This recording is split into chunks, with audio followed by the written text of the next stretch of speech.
You know, I ran into Ken Carlson over here. He says maybe Don Accomando beat him out on that. I don't know. Now he says, okay. Well, it's now my pleasure to introduce to you Commander Richard Timmy of the United States Coast Guard to salute the Air Force. Thank you. Good evening. I'll be vying for third place in the speech category tonight. 62 years ago, President Truman signed the act that created an independent Air Force to protect our skies and serve around the globe. Almost lost to history is the Coast Guard's critical role in creating the Air Force, which I'll regale you with tonight. You may not recognize it, but there are inter-service rivalries. And at the end of World War II, there was a slight debate about how to organize our armed forces following the drawdown. And there was no Air Force at this point. And I will tell you, not all the services were in favor of an Air Force Navy.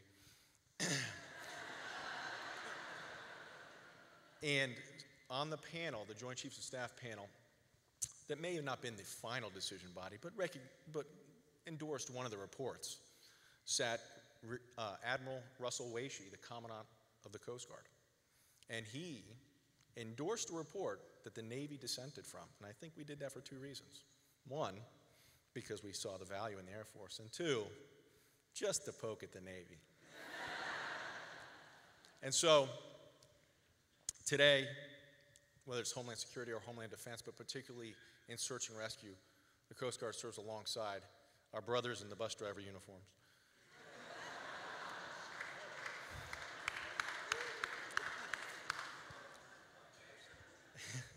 I know, they make the same shirt maker.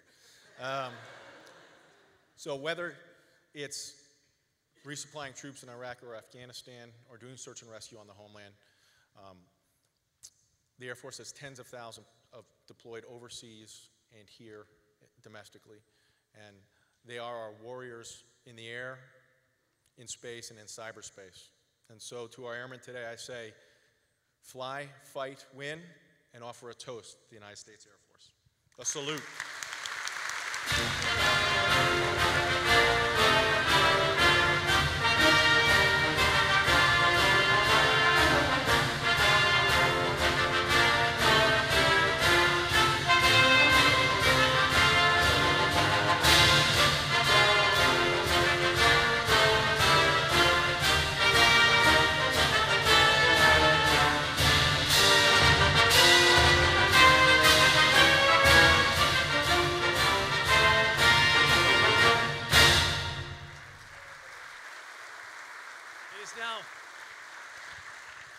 It is now my pleasure to introduce Captain Gregory Billy of the United States Navy to salute the Coast Guard.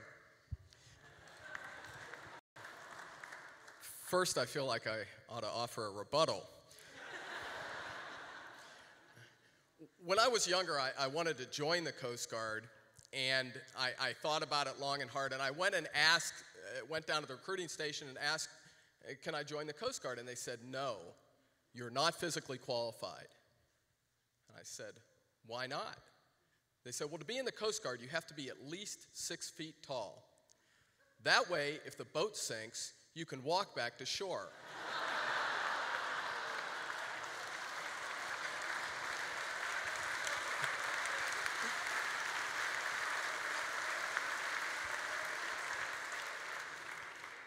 But in all seriousness, since its founding in 1790, the Coast Guard has shown tremendous competence, tremendous pride in carrying out its missions of protecting the maritime economy, the environment, defending our maritime borders, and saving people in distress.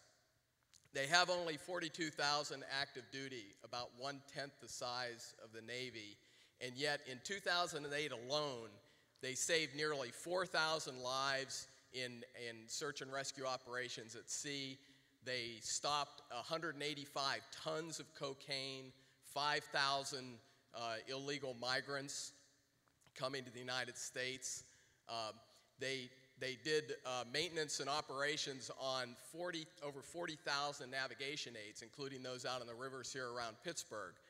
did this with a very small number of people. They're deployed in the Persian Gulf. They have 6 boats and 400 personnel over there providing security to oil infrastructure and training Iraqi security forces. They were the first to deliver U.S. aid to the Republic of Georgia after their recent war with Ascentia.